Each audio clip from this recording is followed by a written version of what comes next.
یہ سمندر جسے آج ہم خوشی اور تفریح کی علامت سمجھتے ہیں، کل کے عربوں کے لیے خوف کا دوسرا نام تھا۔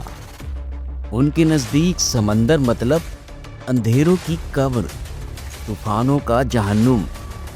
کوئی عقل مند شخص یہ سوچ نہیں سکتا تھا کہ وہ اس سمندر کی موجوں پر قدم رکھے گا۔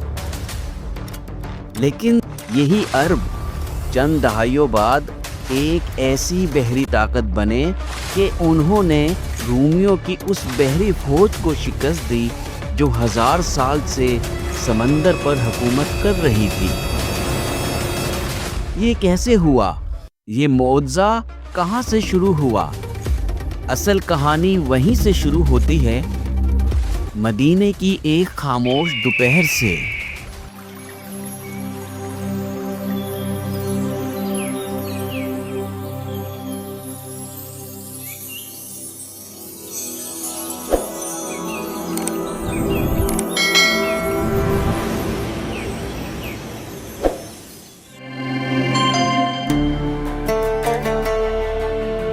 رسول اللہ صلی اللہ علیہ وآلہ وسلم اپنی خالہ ام حرام کے گھر آرام فرما رہے تھے۔ اچانک آپ صلی اللہ علیہ وآلہ وسلم کی آنکھ کھلی اور آپ مسکرا دیے۔ ام حرام نے حیرت سے پوچھا، یا رسول اللہ صلی اللہ علیہ وآلہ وسلم، آپ کیوں مسکرا رہے ہیں؟ آپ صلی اللہ علیہ وآلہ وسلم نے فرمایا، مجھے میری امت کے کچھ لوگ دکھائے گئے ہیں جو سمندروں میں جہاد کریں گے، اور ان کا حال ایسا ہے جیسے بادشاہ اپنے تخت پر بیٹھا ہو۔ ام حرام رضی اللہ تعالیٰ عنہا نے عرض کیا، یا رسول اللہ صلی اللہ علیہ وآلہ وسلم، دعا کیجئے میں ان میں شامل ہو جاؤں۔ آپ صلی اللہ علیہ وآلہ وسلم نے فرمایا، تم ان میں شامل ہوں گی۔ یہ بات سن لیجئے، وہ دن ابھی آیا نہیں تھا لیکن مقدر میں لکھ دیا گیا۔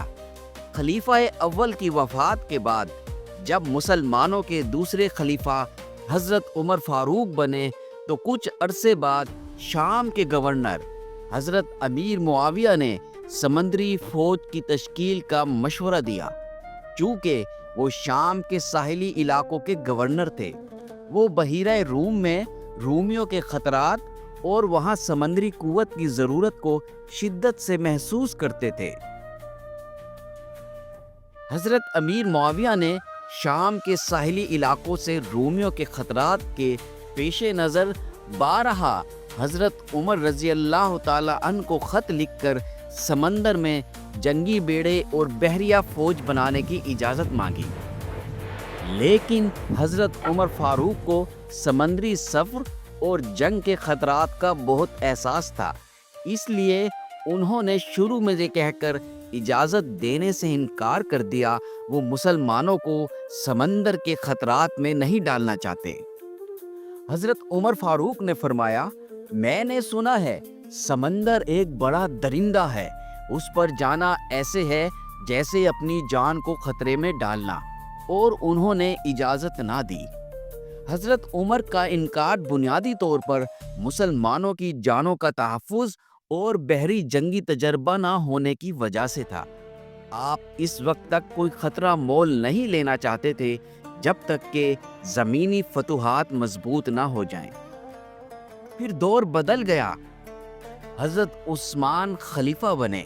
شام کے گورنر حضرت امیر معاویہ نے حضرت عثمان کو بھی بار بار خطوط بھیجے، رومیوں کے جہاز ہمارے ساحلوں پر سایہ کر رہے ہیں، اگر ہم نے سمندر میں طاقت قائم نہ کی تو دشمن ہمیشہ ہمیں ساحلی پٹی سے گھیرے رکھے گا۔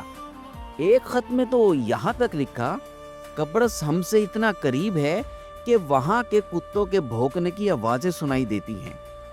یہ خط صرف کاغذ نہ تھے بلکہ یہ اس خواب کی تعبیر تھے جو آپ صلی اللہ علیہ وآلہ وسلم نے اپنی خالہ ام حرام کے گھر دیکھا تھا۔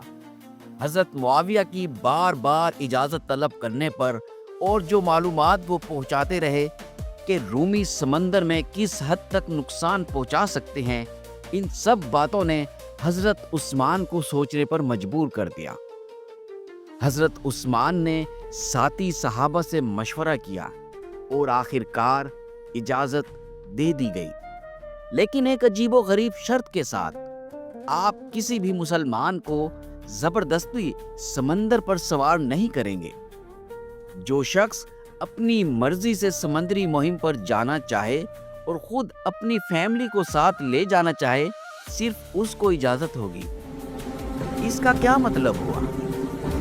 یہ شرط دراصل سمندری سفر کے شدید خطرات کو بھی ظاہر کرتی ہے۔ جب ایک فوجی اپنی بیوی بچوں کو ساتھ لے کر جانے کا فیصلہ کرتا ہے تو اس کا مطلب ہے وہ سمندری سفر کے سارے خطرات کو قبول کر رہا ہے اور ساتھ یہ ثابت کر رہا ہے کہ وہ جہاد کے لیے انتہائی مخلص اور پختہ ارادے کا مالک ہے۔